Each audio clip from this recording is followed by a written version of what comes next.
एक बड़ी खबर का रुख कर लेते हैं। राजद्रोह केस पर सुप्रीम कोर्ट का बड़ा फैसला, पुनर्विचार तक देशद्रोह केस नहीं दर्ज होंगे। ज्यादा जानकारी के लिए सीधे रुख कर लेते हैं। प्रभाकर मिश्रा हमारे साथ मौजूद हैं। प्रभाकर, क्या कुछ कहा है सुप्रीम अदालत ने राजद्रोह केस में?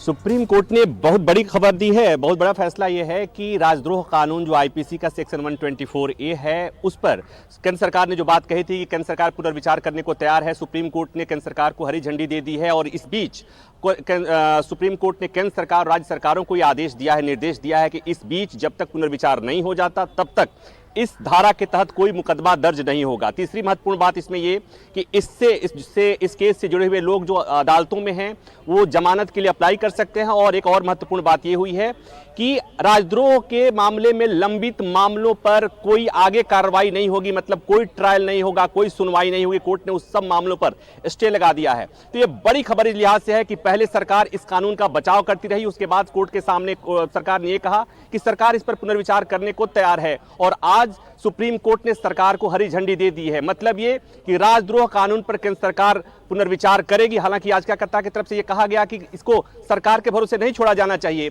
लेकिन सुप्रीम कोर्ट केंद्र सरकार के इस आर्गुमेंट से, इस दलील से इत्तेफाक रखते हुए आदेश दिया है कि सरकार पुनर्विचार करे। लेकिन पुनर्विचार के दौरान चूंकि कोर्ट ने यह माना है कि अटॉर्नी जनरल ने भी कहा है, केंद्र सरकार भी मान रही है कि राजद्रोह कानून का बेजा इस्तेमाल हो रहा है, लिहाजा इस पर रोक लगनी चाहिए।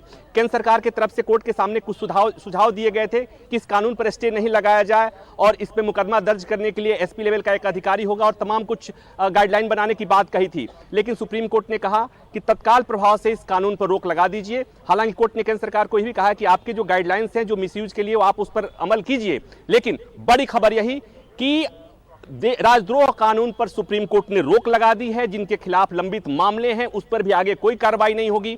और इस मामले से जुड़े हुए जो भी आरोपी हैं, अदालतों में बंद हैं, वो सुप्रीम कोर्ट या हाई कोर्ट जहां भी जमानत के लिए जाना चाहते हैं वो जा सकते हैं। और ऐसे मामलों में कोर्ट, जाहिर सी बात है, कोर्ट तत्काल सुनवाई करेगा। तो ये बहुत बड़ी खबर इसलिए है कि हाल के दिनों में इस कानून को लेकर सबसे ज्यादा सियासत हुई और इस कानून को सियासी कानून कहा जाने लगा था, इसलिए कि जिस तरह से बेजा इस्तेमाल हुआ, सुप्रीम कोर्ट में बार बार इसकी चर्चा हुई कि किस तरह से हनुमान चालीसा पढ़ने के मामले में भी राजद्रोह का कानून दर्ज हुआ है। तो विपनेश, और इस खबर पर हम लगातार इस कानून के मिसयूज का लगातार हम समीक्षा होने तक कोई नया केस दर्ज नहीं होगा, यह है इस वक्त की सबसे बड़ी खबर।